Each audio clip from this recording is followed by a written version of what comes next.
Assalamualaikum warahmatullahi wabarakatuh. Bismillah wassalatu wassalamu ala rasulillah amma ba'd.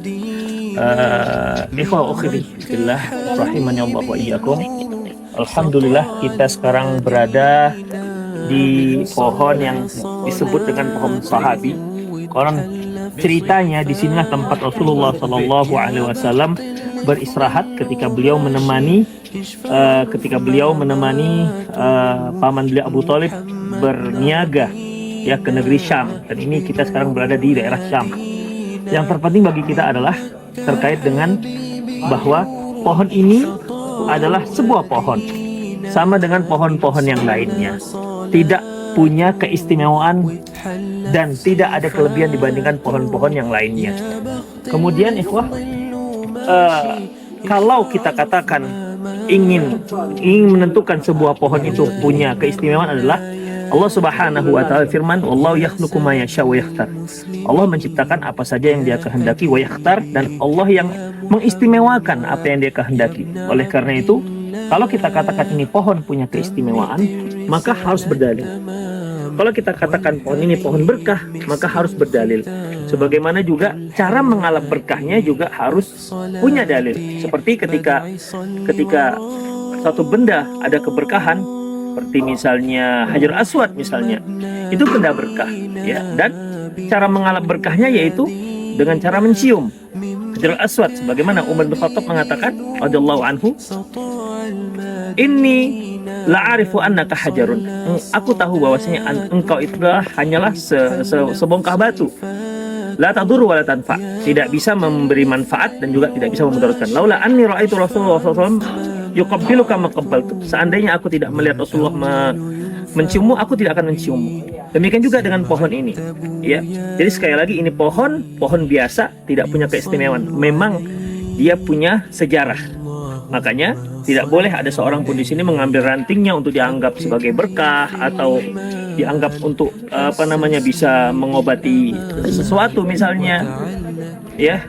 Dan itu semua perlu dalil.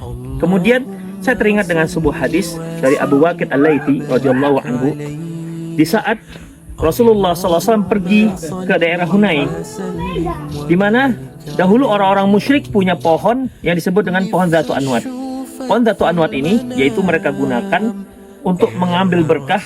Jadi caranya setiap mereka mau berperang, semua senjata-senjata mereka gantungkan di pohon Dzatu Anwat tersebut supaya senjatanya sakti. Jadi ketika para sahabat ini lewat pohon tersebut, sebuah pohon, apa kata para sahabat? Ya Rasulullah, ij'al lana dzata anwat kama lahum dzata anwat. Ya Rasulullah, tentukanlah untuk kami sebuah pohon dzatu anwat seperti orang-orang jahiliyah dahulu. Apa kata Rasulullah sallallahu alaihi wasallam? Subhanallah. Hadza ma qala Musa, hadza ma qala qaum Musa. Ij'al lana ilahan kama lahum alihah. Kata Rasulullah SAW, subhanallah, ini merupakan perkataan yang dulu pernah dikatakan oleh kaum Musa, maksudnya Bani Israel kepada Nabi Musa. Ya, mereka mengatakan, ya Musa, buatkanlah untuk kami Tuhan sebagaimana orang-orang punya Tuhan. Karena waktu itu mereka melintasi satu kaum yang sedang menyembah berhala. Kemudian Rasulullah SAW melanjutkan, walladzi nafsi Muhammadin biyadih, demi zat yang jiwa Muhammad ada di tangannya, latarkubanna sunan alladzina min qablikum shibran bi shibrin zira'an bi zira'in hatta law dakhalu hujra dabbir dakhaltumuh. Sungguh demi Allah, demi zat yang jiwa Muhammad ada di tangannya, kalian akan mengikuti tata cara orang-orang sebelum kalian, sejengkal demi sejengkal, sehasta demi sehasta, hingga kalaupun mereka masuk ke lubang biawak, kalian pun ikut akan masuk ke lubang biawak. Inilah yang selalu diingatkan oleh Rasulullah SAW agar kaum muslimin menjaga akidahnya, ya, menjaga tauhidnya agar tidak bercampur dengan kesyirikan. Semoga Allah Subhanahu wa taala menjaga kita kaum muslimin dari berbagai macam kesyirikan dan tetap teguh mentauhidkan Allah Subhanahu wa taala. Demikian, assalamualaikum warahmatullahi wabarakatuh. حببني في الإيمان حسسني بالأمان وتعلق